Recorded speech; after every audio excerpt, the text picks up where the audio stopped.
Alright, so this is case 38, 39, and 40. I had thought that I didn't do 38, but actually 38 and 40 are the same cases, and it begins with opening with the cutoff, opening with 8s,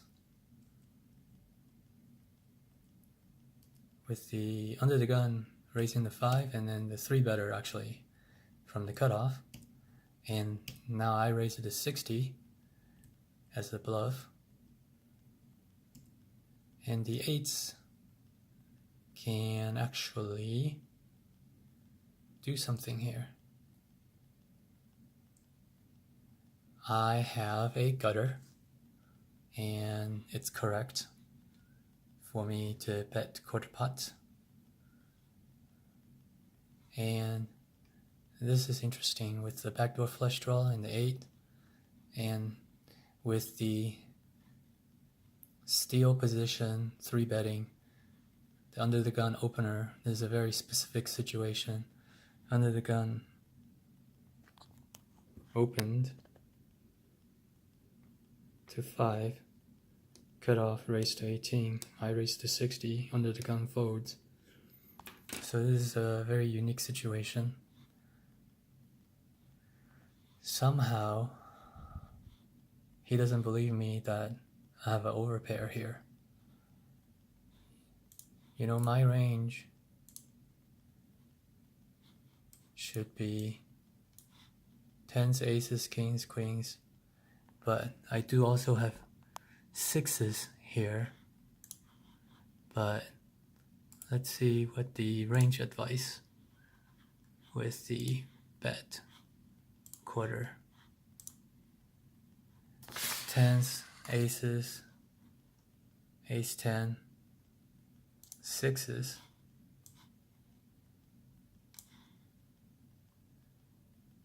sixes, ace 5, ace king,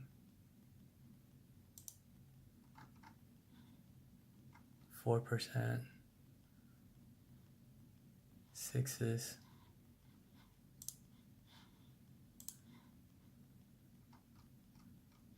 ace 4,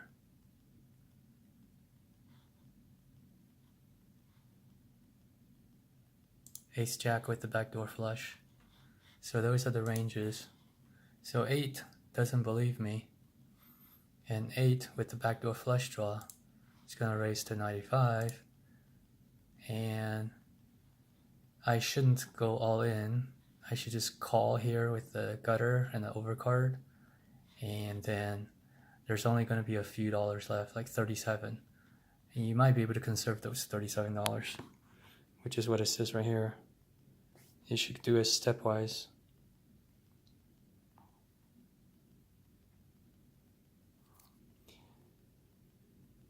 You could conserve the money. Don't shove yet, because even though you would not fold, you still need stepwise movement to get to the all-in. If you shove, you don't have any fold equity anyways at this point. If you shove, there's no fold equity. Nobody's gonna fold even a pair of 8s. So no need to shove there, just because there's no fold equity. And if you call, you might still be able to conserve that $37, even though on the turn, if you check here and he bets, you still have to call. You're obligated to call because you have the gutter and the overcard.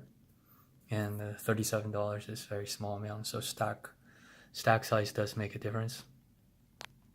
So that is 40 and 38.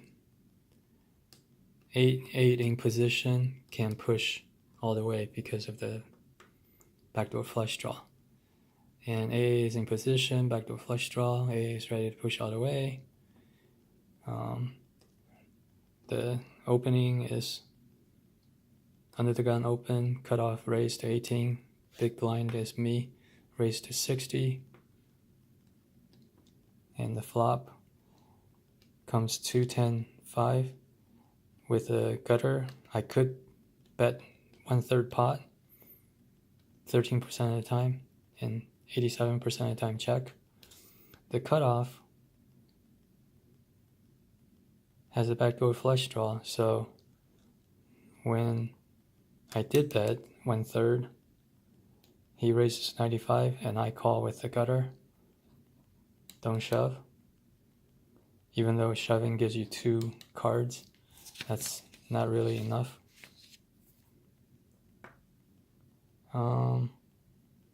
The gist of this case 38 and 40 is that the cutoff can push both pre-flop.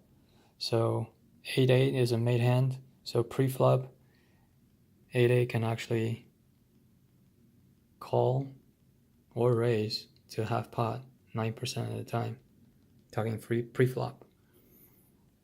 And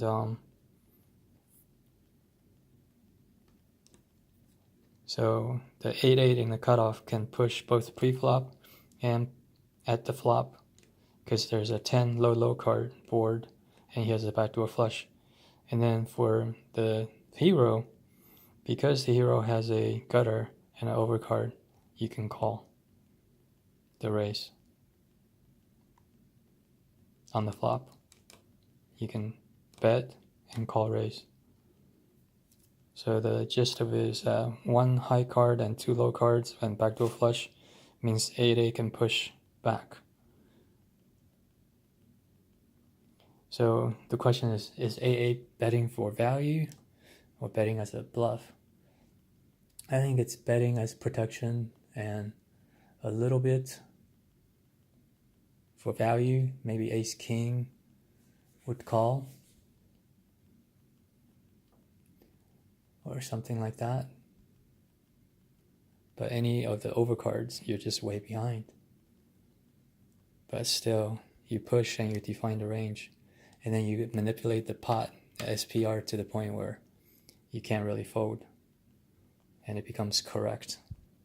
So it's a little bit of pot size manipulation. Alright, case 39 is a different case. Well, let's go to case 38, which is the same case as 40. The same thing, under the gun opens, raise to 18, raise to 60, get a call, and 10 and 2 low cards.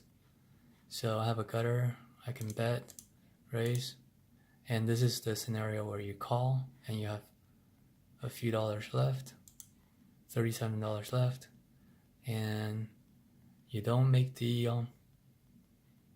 you don't make it. You don't make your straight. 2, 3, 4, 5, 6.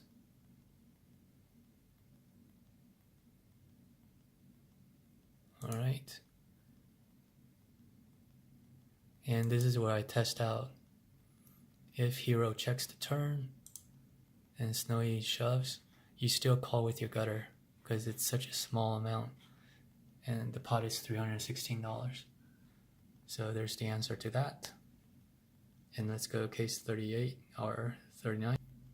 This is another 8-8 hand that I did not play correctly because I didn't fully understand the whole concept. Here you can actually bet either half, no, 4% of the time you can raise because it is a made hand. This is not like an unmade hand. So like ace 10 you have to fold, but this is a made hand, so you can push back 4% at a time. But I choose to call, as I should, about 95+% of the time. Here 10 low, but there's no backdoor flush and I'm out of position, whereas the other AA was cut off in position here where the arrow is. Alright, so I check and this guy bets 20 and I call 20. I check and he bets 40 and I just have to fold. So the point, I think, comparing to case 30 and 40 is that you could pre-flop, you could ratchet up the 8s If you do it stepwise, you can actually ratchet up the pre-flop to the point where you're like all in. But as we saw, that's only a 4% scenario.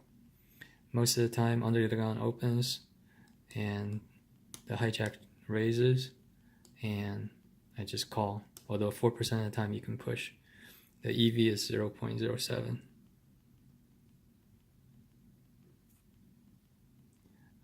95%. Call. 4%. Raise. Alright, so the flop comes out with a 10. So 10 and 2 low cards. And the gun can actually either check or lead here. They're both for 5.8 EV, 16% check, 84% lead out for this board at quarter pot. But under the gun does check in game. So I don't think I have enough leads. Anyways, in game, under the gun, which is me, I check and hijack bets. At this point, I didn't know what I was doing, so I check raised the flop to 50. That's wrong. Here I wrote that I didn't understand the A8, but actually I do now. Case 40, where AA, pocket 8s push all the way, but that was because it was 10 low, and the 8 had backdoor flush draw, and it was in position. So the bottom line here is pre-flop you can stepwise stretch it up to all in, or you can mostly just call. And once you call, then you play the flop pretty straightforward. You check call, or you can lead quarter pot on the flop. But once you do check call on the flop, then you play straightforward with your 8-8 out of position on the turn. You might have to fold. Here you actually have to fold when he bets 40 in this particular tree branch. So that's case 39. So we have case 39, 38, and 40. And they contrast the 8 on a 10 low board, in position, out of position, backdoor flush draw versus no backdoor flush draw.